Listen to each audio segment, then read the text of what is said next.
The universe has a history. To embrace your personal time experience as divine is no small task, but it is rooted in our present scientific knowledge. Time is real. It is not a product of the physical universe and did not emerge from the events of the Big Bang. All events occurring in the history of the universe imply change, and change within a moment requires time. The human experience is that of fractional observation, the perception and awareness of momentary realities forming the long event chains that make up our personal and shared experiences. As William Faulkner wrote in Requiem for a Nun, the past is never dead. It's not even past. All of us labor in webs spun long before we were born, webs of heredity and environment, of desire and consequence, of history and eternity.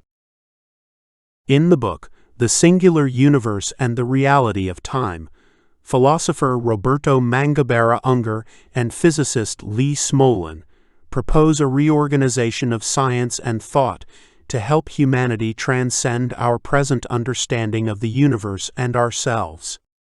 Cosmology and physics have static sets of principles. These unchanging laws are the foundations that we build science upon, but here they identify conflict. Our scientific understandings do not support the idea of a static universe. The Planck epoch refers to the first moments of the Big Bang, the immediate present of creation and all that came from it. The laws of physics, seemingly immutable in our immediate present, were different in those moments. The universe was superheated and existed in unity. It was whole. As it cooled, the forces separated into the rules governing our reality, and then into the states we now understand. There has never been a moment where the universe we inhabit has not been changing. One direct conflict with this conclusion is that many 20th century theories work all the time and do not change. General relativity, quantum mechanics, quantum field theory, and the standard model of particle physics all have yet to fail an experimental test. So how does the individual embrace a universe of perpetual change when the core laws of our experience are so consistent? The answer is relevant to both our individual and systemic actualization. As human beings, we tend to think of the world in systems. Thinking in this way helps us to cultivate, develop, and share knowledge with those around us. Organizing processes in a way that is both repeatable and reliable helps us learn and advance new techniques, continuously furthering human progression. It instills an almost mechanical perception of the universe. We project the success of local systems onto the totality of the universe. An error rooted in our experience of time leads us to incorrectly assign an element of naturalness to our creations. In doing so, we ascribe to our discoveries a past they never earned, methods of thinking that unintentionally create barriers to progress, giving malleable objects a rigid form that we hesitate to question once established. Physicist Lee Smolin argues that our scientific institutions' adherence to the fixed laws of the universe is stifling our progress. We assume that because our natural laws work perfectly in our stellar location, they apply elsewhere. For example, gravity might function differently throughout the universe. The binding of scientific research to unreliable funding sources enforces specific priorities in the scientific community. We fake progress instead of embracing ignorance. Our error is not attempting to make sense of the world, but assuming that all of our observations must make sense. Smolin concludes that all cosmology should be approached as a study of independent subsystems within the universe, no two of which are alike. In 2018, physicists began arguing that we are not living in the first universe. Before the Big Bang, there was a prior universe, and likely a near-infinite cycle beyond that one.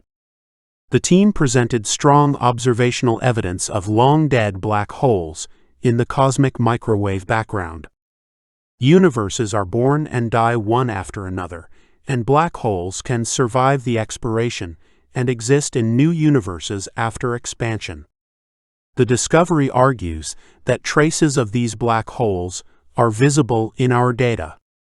In other words, we can observe black holes that have been dead for longer than our universe has existed. Science tells us that before the universe, there was something. It is a stark contrast to the historical theories of creation, theological and other, that have so long dominated human consciousness. This is especially problematic for the prevalent religions of the moment, because it disproves one of the most fundamental assumptions of our universe, being created from nothing. Science can evolve, admit it was incorrect, and redirect its focus and energy. Our existing spiritual technologies do not have this luxury and are further discredited in their viability and framing of being. It is why attempting to self-actualize under these frameworks of meaning and value will always fail in the face of the crisis. Our efforts with this exploration are not intended to establish a religion, but rather a non-religious meaning and value technology founded on new principles transcending the time experience while remaining open to change in the future. Our knowledge of the universe as having a history fundamentally reshapes our understanding of nature and our place within it. Understanding that the universe remakes itself opens up many new questions, for example, when and how the process began. At this stage in our time experience, we cannot accurately answer that question. For a universe to evolve, there must be something before it. Smolin believes that the new universe likely operates under laws influenced by the universe preceding it. The theory is that, like a human parent, a universe will pass traits of itself to its progeny. For example, a universe might come into being with slightly different degrees of nuclear forces or gravity.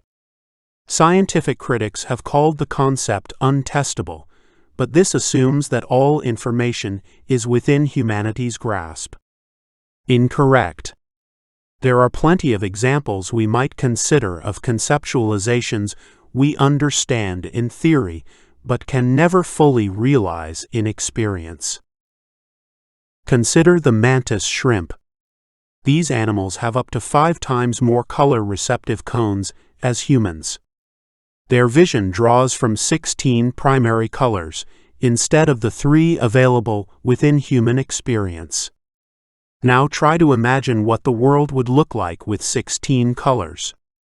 It is impossible, because we do not know what we do not know. Therefore, we should not assume that because something is out of our grasp, it cannot be accurate. It seems equally likely that this succession of universes once had an origin point, as it is to imagine that evolving universes are infinite without beginning or end. The human time experience always exists in relation to the moment. Our lack of capacity to prove something has proven time and time again to be temporary. In the case of the universe, we may never know. Still, given that our experiences are finite, we must choose a direction. Self-actualization in the age of crisis embraces the knowledge of the universe as infinite transformation and seeks to align our individual philosophies and collective systems around these core concepts. The universe having history means everything can change because nothing has ever not been changing. There are limitations within physical forms and our present time experience that resist this, so it's difficult to embrace it if we only consider it from the present moment. However, The time experience is a web of event chains extending far back into history. Inhabiting an ever-changing universe forces us to consider that given enough information, technology, and cooperative effort, nothing would be beyond our ability to reshape. Unger argues that this includes reconsidering the universality of mathematics, a foundational element of our sciences often thought to be natural, and should now be considered a system removed from nature. Mathematics cannot have the final say in determining what is and is not within the universe, because it is our creation and is always subject to the limitations of our time experience. Humanity harbors powers and capacities well beyond our imagination, and there is no pathway to self-actualization without first understanding this transcendent reality. Our inability to fully express this power in this moment doesn't absolve us from applying the philosophy to our individual and systemic organization. The combination of the changing nature of time and changes in our perception of universal history catalyze creation. Whenever necessary, we evaluate circumstances by considering the long event chains that brought us to the present moment. We must also understand that our imagination offers plenty of alternatives if we're willing to explore. This thinking represents a substantial departure from present-day solutions to the crisis that intend to prolong the systems already dying so that a small few might benefit. An ever-evolving universe supports our embrace of higher time sense, focusing our awareness on the perpetual moment. It provides scientific support for our reimagination of ourselves and our systems in our efforts to transcend. We can always become something radically different from the present if we direct our focus and energy within the moment. This is true for both individuals and the collective. That the universe has a history is a source of radical self-empowerment in our individual and collective journeys towards self-actualization. It teaches us that the most common historical narratives of power and divinity are false, that we are manifestations of an infinitely evolving universe whose power lies within us. Absolutely nothing in our world is removed from change, from our personal challenges to the systems that reinforce ways of thinking. The universe's history of perpetual change diminishes all arguments for maintaining what is based on histories of practice. No system, technology, philosophy, or tradition is natural or necessary in this world. The age of crisis is upon us, but despair should never enter our minds. It is absolutely within our power to change our trajectory. We are extensions of a grand cosmic intelligence, ever expanding, ever evolving, each of us expressing and receiving information from a unique vantage point.